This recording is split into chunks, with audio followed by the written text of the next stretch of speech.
Welcome back to the Good Father Podcast, better known as the Really Good Podcast.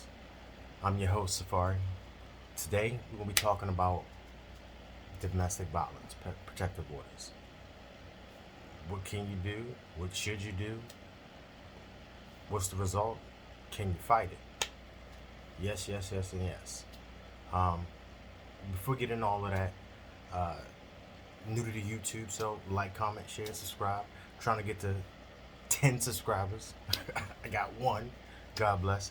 But anyway, um, first I want to go ahead and tell you a quick lawyer joke I heard.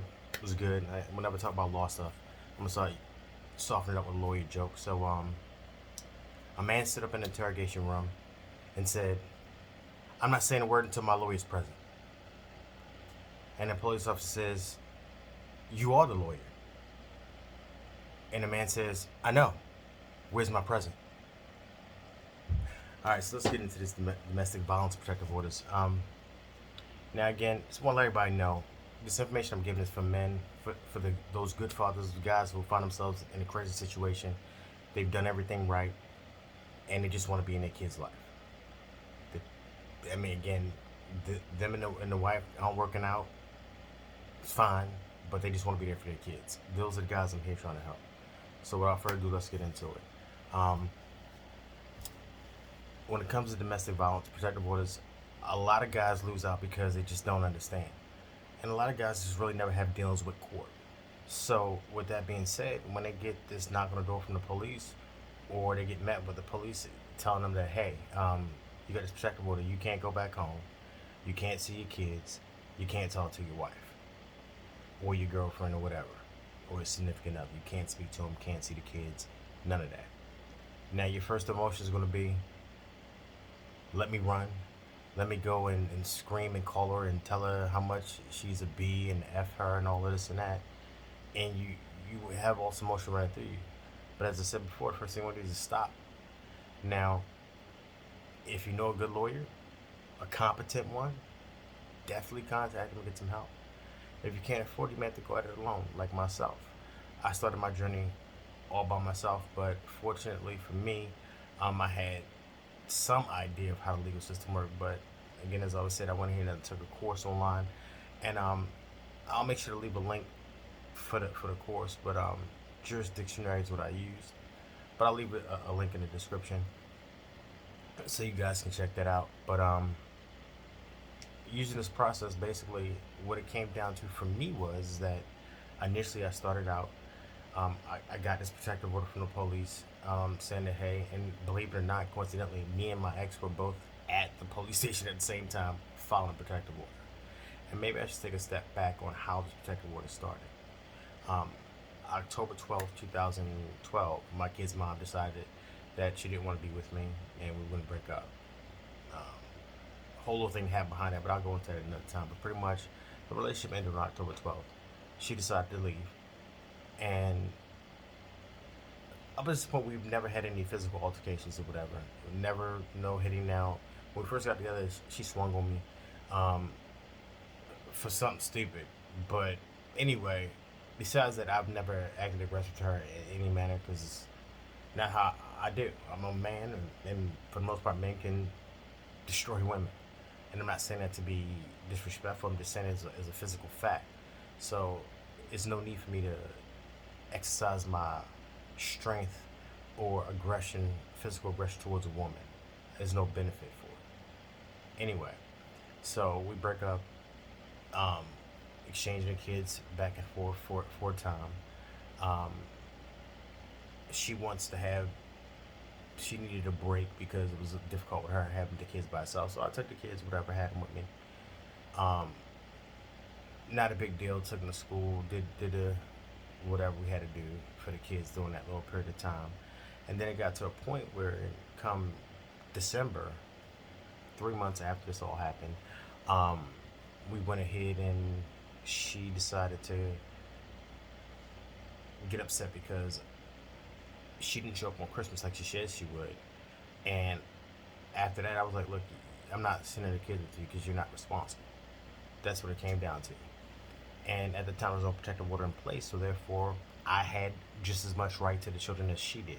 She left them with me, and I had the choice as a parent not to return them because of their safety. So I did. I took them to school every day. I sat outside of school, making sure they got there and back every day for 3 months. And then, and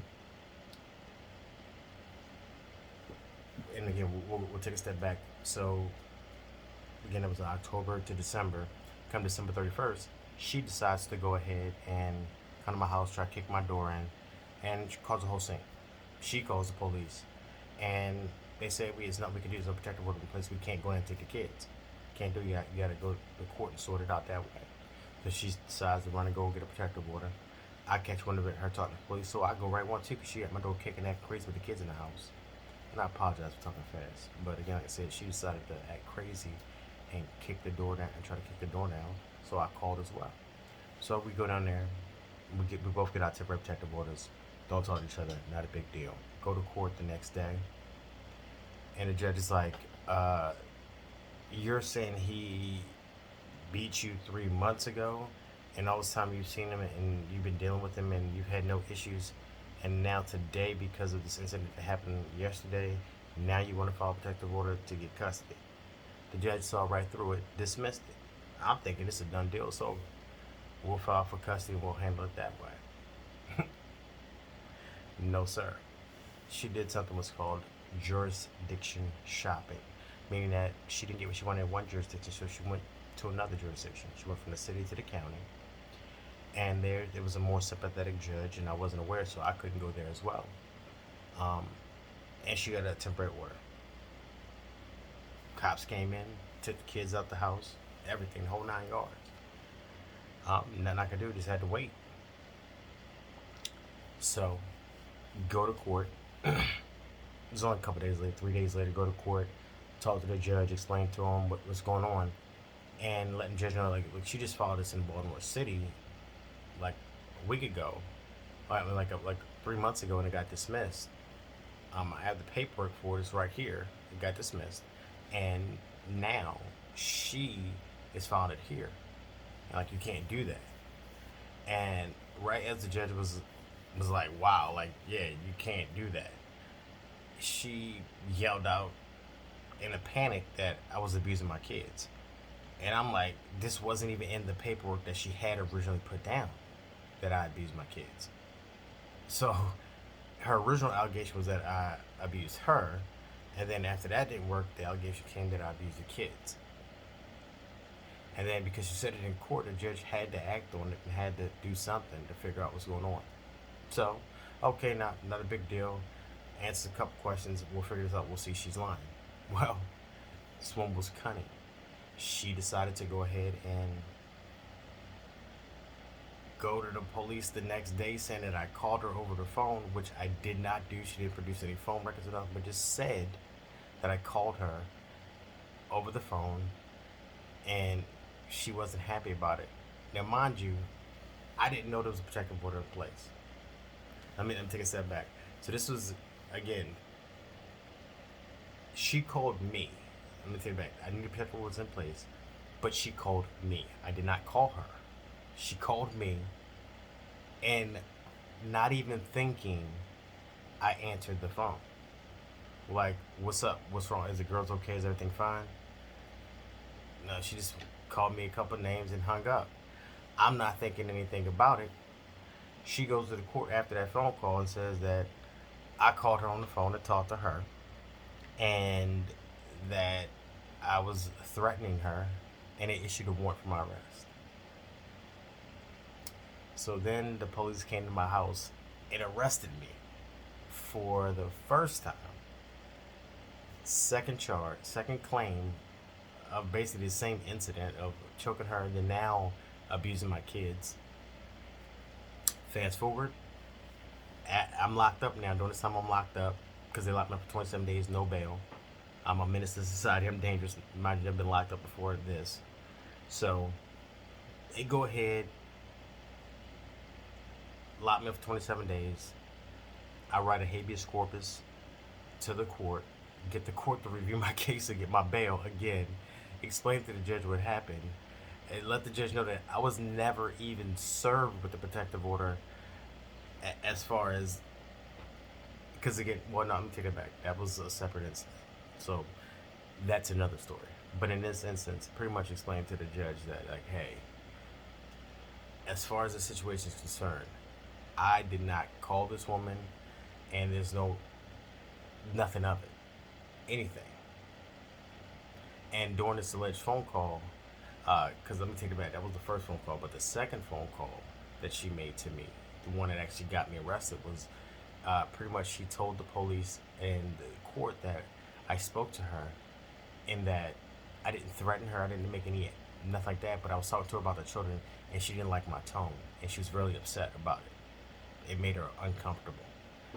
So they initially arrested me because of that. But when we got to court, after I wrote the habeas corpus and got myself out of jail, again, no bail. I didn't pay any bail when I got out of jail. I got myself out of jail on my own recognizance when I wrote the habeas corpus.